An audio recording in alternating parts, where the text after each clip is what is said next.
Sean Connor asks, hey, Bill, can you talk a bit about the biggest technological threat on the horizon with China? Data, space, hypersonic, guided missiles, aircraft carriers. I believe it's hand down the rate towards artificial general intelligence, but I want to hear your thoughts. So, that's a grab bag, but what do you think is the biggest emerging technology Well, Sean is an AI guy, and I would agree that AI is one of the transformational technologies. Eric Schmidt came out with a big 400-page report on this just in the last few days. The Chinese are within 10 years could be ahead of us, the report concludes, if current trend lines hold in AI as it's developing. And the reason is that they have such enormous data sets.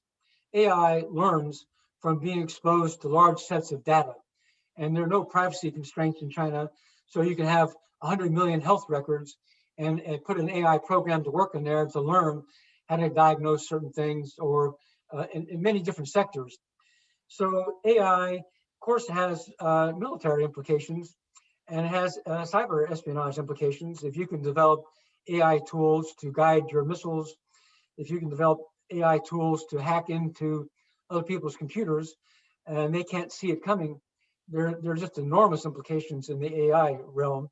Quantum computing is another one. The Chinese are pouring billions of dollars into that. It's a very strange concept, this concept that you can have these quarks, these entities that can be hold a 1 value and at the same time they hold a 0 value.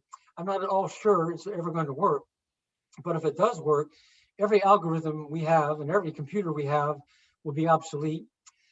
The space thing is what's been astonishing me in recent weeks. The Chinese have put a vessel on Mars. They and sent home video. We may be one slight step ahead of that because our video was from a helicopter-like device, but the Chinese are demonstrating that they are at par or near par with us in terms of Mars, in terms of landing on the dark side of the moon, in terms of International Space Station, in terms of a spacewalk. This is just incredible that this has come out of nowhere, that they are capable of doing these things. I suspect that is all based or largely based on technology that they have acquired, probably not without paying for it. Yeah.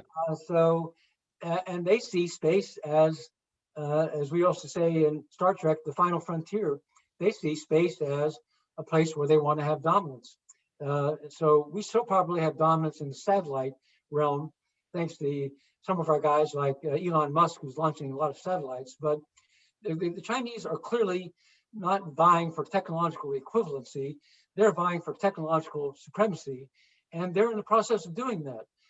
They are in the act of trying to do that. So that's what's so astonishing about it. That segues to another question we got, which is, how do you see that any way that U.S. businesses and government can stop the theft of intellectual property by China? Well, we have to harden our intellectual targets and our IT systems. We need to do something about this. This is one of the most sensitive things. We could go on for an hour about this. Is we have 4 million Chinese Americans, 360,000 Chinese in our universities. I'd say that 90% of them want nothing to do with the Communist Party, but a certain number of them have family in China, which makes them vulnerable. I mean, I've talked to FBI and other experts who say Chinese diplomats and intelligence agents are walking up to Chinese Americans who have relatives in China and saying to them, "Oh, it's very nice to meet you. We see you work in General Electric's carbon fiber division, building jet engines. Let's have a warm, cooperative relationship. Why don't you come to China and talk to us about this?" Well, the obvious implication is that if the government is saying that to you, your family, you can cooperate with the government and make money for yourself and for your family. Or if you don't cooperate, then your family is going to suffer.